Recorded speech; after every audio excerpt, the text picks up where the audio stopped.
ইফতির নিজেকে চেনানো, সেঞ্চুরি 3 উইকেটে 3 পাণ্ডবের মোহামেডানকে ধসিয়ে দেওয়া, শামীম হোসেন পাটোয়ারির ভিলিয়ার্স হওয়ার আরেকটা চেষ্টা, শরীফুলের 50 ডটে 4 উইকেটেও কেন আক্ষেপ, নুরুল হাসান সোহানের আরেকবার টিম ম্যান হয়ে ওঠা, 18 বছর আর 19,000 রান পেরিয়েও একই ইমরুল যাকে আপনি ব্রো বলে অকারণেই ট্রল করেন, ডিপিএলের প্রথম রাউন্ডের সেরা 5, ডিপিএলের প্রথম রাউন্ডের সেরা পারফর্মারদের একজন ইফতিকার হোসেন ইফতি।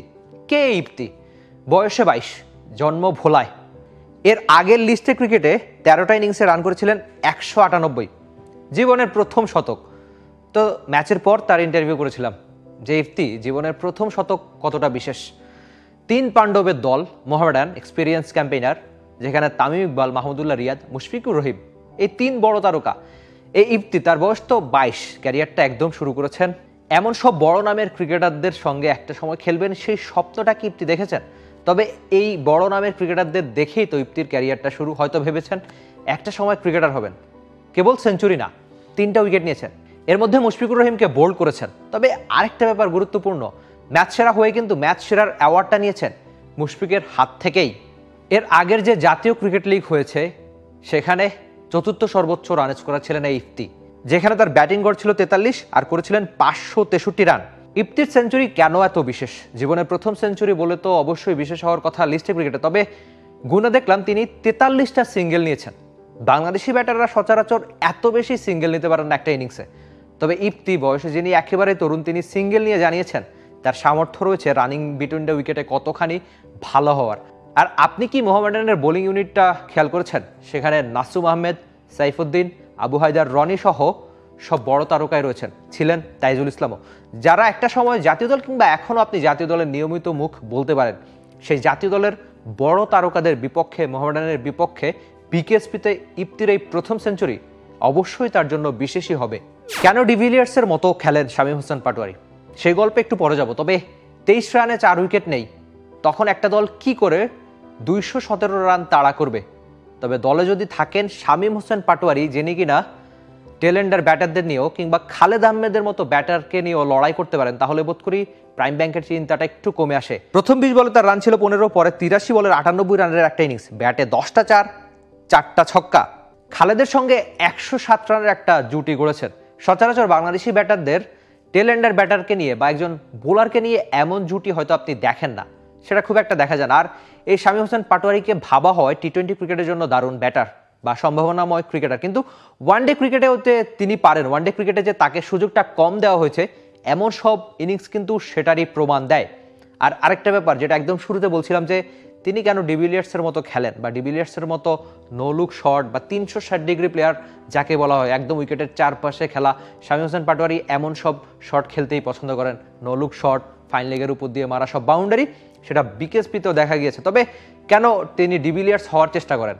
তার একজন পছন্দের ক্রিকেটার হচ্ছে ডিভিলিয়ার্স। শামীম হোসেন পাটোয়ারিকে ইন্টারভিউ করেছিলাম, তিনি বলেছিলেন যে এগুলো আসলে আপনারা মাঠে ক্রিকেটে দেখেন, তবে প্র্যাকটিসে যে আমি কতখানি পরিশ্রম করি তার ফলে কিন্তু এমন সব শট আপনারা মাঠে ক্রিকেটে দেখেন। সেটা ডিভিলিয়ার্স থেকে অনুপ্রেরণা নিয়েই তিনি মাঠে ক্রিকেটে এমন সব শট খেলেন। এমন একটা ইনিংসের পরেও তার কিন্তু সেঞ্চুরি আক্ষেপটা নেই। ম্যাচ জিতিয়েছেন দারুণভাবে, 98 রান ইনিংস তার নামের সঙ্গে, আর ম্যাচ সেরার অ্যাওয়ার্ড।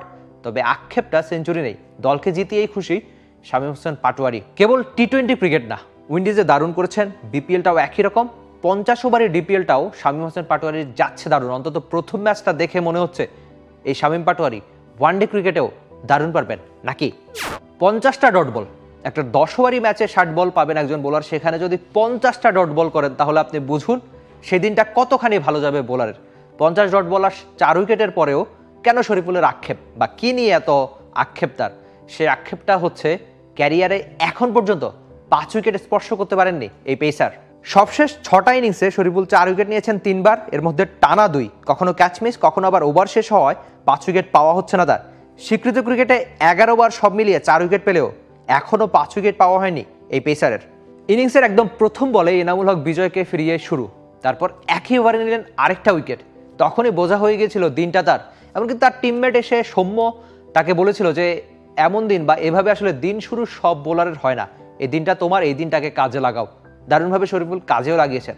50টা ডট বল দিয়ে তখনই জানিয়ে দিয়েছেন দিনটা তার। আর 4টা উইকেট, যেটা কিনা খুব বেশি গুরুত্বপূর্ণ ছিল তার জন্য, কেননা তাকে নিজেকে প্রমাণ করতেই হবে সবশেষ যে চ্যাম্পিয়ন্স ট্রফি হয়েছিল সেখানে এই পেসারের জায়গা মেলেনি, যেহেতু আপাতত ওয়ানডে দলের বাইরে। আর বাংলাদেশি পেস এটা দারুণ, তাসকিন, তানজিম সাকিব, মুস্তাফিজ সহ অনেকেই রয়েছেন, নাহিদ রানা। তো সেই পেস এটাকে যদি আরেকবার জাতীয় দলে ফিরতে হয়, শরীফুলকে দিতে হবে নিজের সেরাটাই। সেই সেরাটা দেওয়ার পথে শরীফুল ডিপিএলটা শুরু করলেন দারুণভাবেই। আরেকবার টিম ম্যান হয়ে গেলেন নুরুল হাসান সোহান। আপনাকে একটা প্রশ্ন করি যে বাংলাদেশের ক্রিকেটটা যারা খেলেন সেটা ঘরোয়া ক্রিকেট ধরেই বলছি, যে সেরা টিমম্যানকে বা যখন দলের বিপদে সবচেয়ে বেশি দরকার তখন কোন প্লেয়ারটা এগিয়ে আসেন, তার একজন কি হতে পারে সেই টিমম্যান নুরুল হাসান সোহান? প্রশ্নটা আপনার কাছেই থাকুক।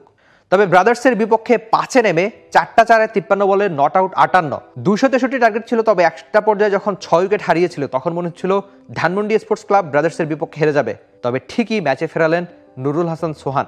বিপিএলে বরিশালের বিপক্ষে নুরুল হাসান সোহানের শেষ ওভারের ওই ঝড় নিশ্চয়ই আপনার মনে আছে। নুরুল হাসান সোহান এমনই একজন ক্রিকেটার, তাকে যতবারই জিজ্ঞেস করি যে আপনি তো খুব বেশি আলোচনায় থাকেন না, যেহেতু আপনি এমন একটা পজিশনে নামেন 6-এ 7-এ বা নিচের দিকে, তো তখন তো আপনার খুব বেশি রান করার থাকে না। আমরা যখন কোনো একটা লিস্ট দেখব যে বিপিএল এর সর্বোচ্চ রান বা ডিপিএল এর সর্বোচ্চ রান কার, সেখানে নুরুল হাসান সোহানের নাম হয়তো আপনি খুব বেশি দেখতে পাবেন না, কেননা তিনি নিচের দিকে ব্যাট করে থাকেন। আর তখন হয়তো আপনার ওই 15-20 রান বা খুব দ্রুত ঝড় ইনিংস খেলতে হবে, যেটা ওয়ানডেতে অবশ্যই একটু ভিন্ন প্রেক্ষাপট থাকে।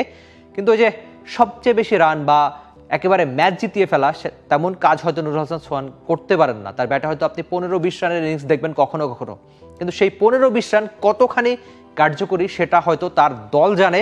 আর আপনি যদি ক্রিকেটটা ফলো করে থাকেন তাহলে হয়তো আপনি জানবেন, বুঝবেন এমন ইনিংসের কতখানি কার্যকারিতা রয়েছে। ভাবুন, একজন ক্রিকেটারের ওয়ানডে গড় 82, তাহলে আপনি তাকে কি বলবেন? নিশ্চয়ই দারুণ ক্রিকেটার বলবেন, যদিও তার ক্যারিয়ারটা মাত্র 7 ম্যাচের। বাংলাদেশের হয়ে 60টা ম্যাচে খেলেছিলেন নুরুল হাসান সোহান, তবে সেখানে তারপরে তাকে বাদ দেওয়া হয়। এমনকি সবশেষ কটা ম্যাচে তিনি নট আউটে ছিলেন। তারপরেও কেন তিনি জাতীয় দলের বাইরে বা আরেকবার সুযোগ পেলেন না, তার জন্য নানান আলোচনা হতে পারে বা ভিন্ন ব্যাখ্যাও থাকতে পারে।